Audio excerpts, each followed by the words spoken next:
नमस्कार. तर आज आपण एका खूप खास दिवसाविषयी बोलणार आहोत. संकष्टी चतुर्थी हा दिवस म्हणजे गणपती बाप्पाला समर्पित केलेला एक पवित्र दिवस, जो आपल्या आयुष्यातले अडथळे दूर करण्यासाठी साजरा केला जातो. चला, सगळ्यात आधी या नावाचा अर्थच समजून घेऊया. संकष्टी या शब्दातच किती मोठा अर्थ दडला आहे नाही का? याचा सरळ सरळ अर्थ आहे संकट किंवा अडचणी दूर करणारी. म्हणजे बघा, नावातच या दिवसाचं सगळं सार दडलेलं आहे. बरं, नावाचा अर्थ तर आपल्याला कळला, पण प्रश्न हा आहे की हे व्रत का पाळलं जातं? म्हणजे या परंपरेची सुरुवात झाली तरी कशी? या प्रश्नाचं उत्तर ना आपल्याला एका खूपच इंटरेस्टिंग अशा पौराणिक कथेकडे घेऊन जातं. चला तर मग ऐकूया ती मूळ कथा. ही गोष्ट आहे गणपती बाप्पा आणि चंद्रदेवाची. आणि याच गोष्टीतून आपल्याला कळतं की या दिवसाचा आणि चंद्राचा नेमका संबंध काय आहे. तर गोष्ट सुरू होते गणपती बाप्पा त्यांचे सगळ्यात आवडते पदार्थ म्हणजे मोदक पोटभर खाऊन एकदम तृप्त झाले आहेत आणि आपल्या वाहनावर म्हणजे उंदरावर बसून आरामात निघाले आहेत.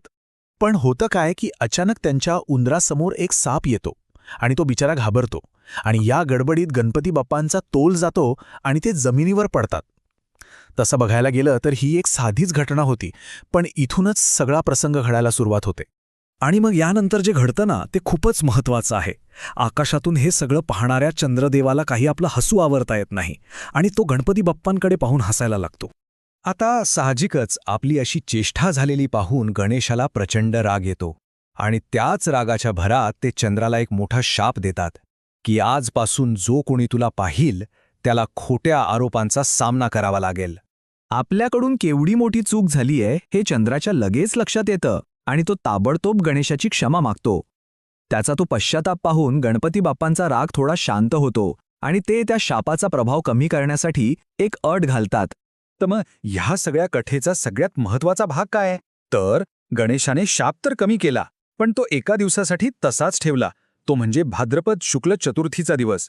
पण सोबत एक वरदानही दिलं की संकष्टी चतुर्थीच्या दिवशी मात्र गणेशाची पूजा करून चंद्राचं दर्शन घेतलं तर कुठलाही दोष लागणार नाही. आणि म्हणूनच ह्या दिवशी चंद्रदर्शनाला इतकं जास्त महत्त्व आहे. बरं, तर हे व्रत का करतात याचं कारण तर आपल्याला कळालं. आता वळूया कसं करतात याकडे. म्हणजे भक्तगण हे व्रत नक्की पाळतात तरी कसं? हे व्रत पाळण्याची एक ठरलेली पद्धत आहे. सगळ्यात आधी सकाळी स्नान करून गणपतीची पूजा केली जाते. मग दिवसभर कडक उपवास असतो. संध्याकाळ झाली की आरती आणि संकष्टीची कथा वाचली जाते. आणि मग येतो तो सगळ्यात महत्त्वाचा क्षण, चंद्रदर्शन. चंद्राला पाहून त्याला अर्घ्य दिलं जातं, म्हणजे पवित्र पाणी अर्पण केलं जातं. आणि हे सगळं झाल्यावरच उपवास सोडला जातो. आणि हो, पूजा म्हटली की प्रसाद तर हवाच, बरोबर? तर या दिवशी गणपती बाप्पाला त्यांच्या आवडीच्या वस्तूंचा नैवेद्य दाखवला जातो. यात काय काय असतं? तर मोदक, लाडू, पवित्र दूर्वा आणि ताजी फळं. ठीक आहे, तर कथा कळली, व्रत कसं करतात हेही पाहिलं, पण मुळात या व्रताचा उद्देश काय आहे? चला, आता या व्रतामुळे मिळणारे आशीर्वाद आणि जी एक आंतरिक शांती मिळते त्याबद्दल बोलूया. या व्रतामागचा जो मुख्य हेतू आहे तो म्हणजे विघ्नहर्ताकडून मदत मागणे. विघ्नहर्ता हे गणेशाचंच एक नाव आहे आणि त्याचा अर्थ होतो सगळी विघ्न किंवा अडथळे दूर करणारा.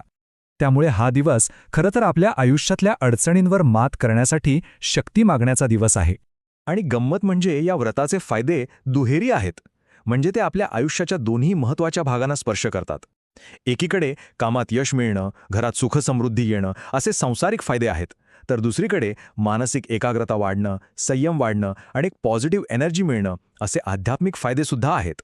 आणि हो, यात अजून एक खास गोष्ट आहे. जेव्हा ही संकष्टी चतुर्थी मंगळवारी येते ना, तेव्हा तिला अंगारकी संकष्टी असं म्हणतात आणि हा योग खूपच शुभ आणि जास्त फलदायी मानला जातो. चला तर मग या सगळ्या चर्चेचा आपण थोडक्यात आढावा घेऊया. यातून मिळणारा जो महत्त्वाचा संदेश आहे तो म्हणजे श्रद्धा, परंपरा आणि यातून मिळणारी मनःशांती. आणि हे सगळं आपल्याला एका खोलवर विचार करायला लावणाऱ्या प्रश्नाकडे घेऊन जातं की आजच्या या आव्हानांनी भरलेल्या जगात श्रद्धा आणि परंपरेचा हा संगम खरंच आपल्या जीवनात आंतरिक शांती आणि स्थिरता कशी आणू शकतो.